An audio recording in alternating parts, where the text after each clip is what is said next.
안녕하세요. 이제는 9번째 시간입니다. 9번째 시간은 범죄 원인론으로 들어갑니다. 제2편 범죄 원인론.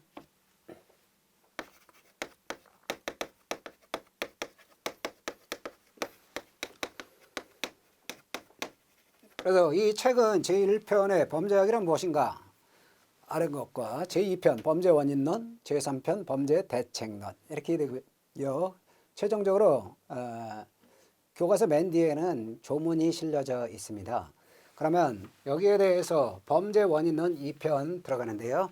거기에 제1장 범죄 원인론의 기초 여기부터 나가도록 하죠. 네, 그러면 제1장 범죄 원인론의 기초에 제1절 보세요. 기본적 범죄관과 범죄 원인에 대한 인식 방법 이렇게 나와 있죠. 네, 먼저 로마자 1번에 보면 이 초자연주의와 자연주의 이렇게 써놨죠. 이거는 여러분들이 그냥 참고만 하시면 되겠습니다.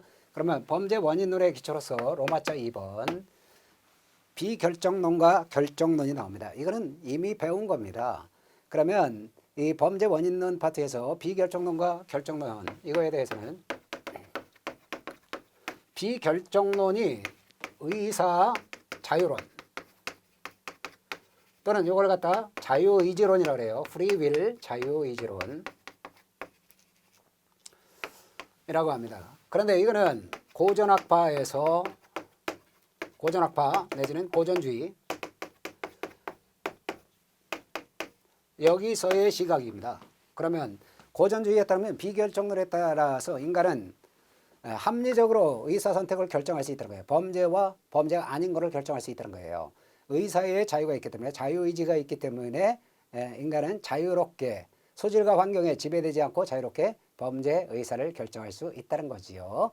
그게 바로 자유의지론 또는 의사자유론 이걸 비결정론이라고 해요.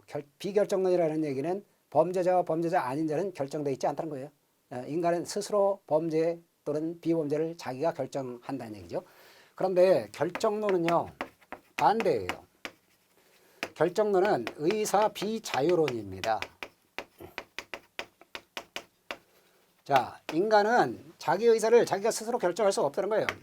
스스로 결정할 수 없기 때문에 인간은 자기가 가지고 있는 개인적 소질이나 환경, 사회적, 경제적, 물리적 환경 이런 소질과 환경에 지배된다는 거예요.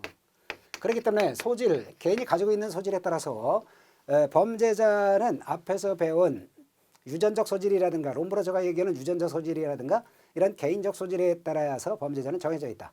그렇기 때문에 롬브로저는 생리적 범죄 인설에 따라서 범죄자는 타고났다. 타고난 범죄인을 인정하는 겁니다. 아시겠죠? 그리고 환경에 따라서요. 사회 환경에 따라서 이 빈곤이라는 환경 때문에 인간이 재산범죄를 범하게 된다는 거예요.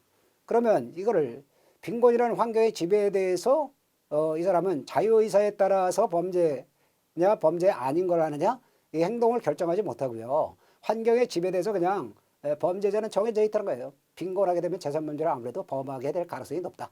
이렇게 보는 겁니다. 그게 바로 결정론이에요. 이거는 자 고전학파가 아니라 어디 실증 범죄 실증학파 실증주의 여기서 얘기하는 겁니다. 그러면 자 교과서 비결정론 보세요. 자유의지론이죠. 의사자유론이라고 합니다. 고전학파인 구파에서 취하는 범죄관이다. 그러면 그 1번에 보세요. 자 비결정론과 결정론 요 제목에다가 여러분은 별 표시를 하고 들어가야 돼요. 이거는 기본입니다. 이미 배운 거 사실 복습하는 겁니다. 앞에서 다 배웠어요.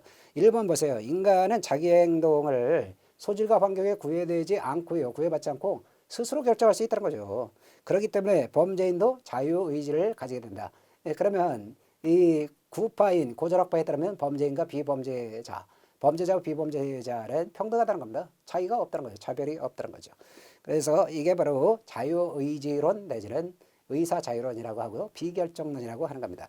그러면 2번에 보세요. 책임을 지는 근거. 그러니까 이 고전학파에 따르면 범죄자가 책임을 지는 근거는 어디에 있다는 거예요? 자기는 범죄 의사와 범죄를 안 할 의사를 자유롭게 결정할 수 있었음에도 불구하고 범죄 의사를 결정해서 범죄 행위로 나아갔다면 그런 도의적으로 책임을 져야 되겠다는 겁니다. 그리고 이거는 결과적으로 도의적으로 책임이 있기 때문에 법적 책임도 져야 된다는 얘기를 하는 겁니다. 예, 그렇기 때문에 도덕적으로 책임을 질 만한 행위를 했다. 도덕적으로 책임을 져야 되기 때문에 결과적으로는 법적으로도 책임을 져야 된다. 법률상으로 책임을 물을 수 있다는 겁니다. 이걸 도의적 책임론이라고 그래요.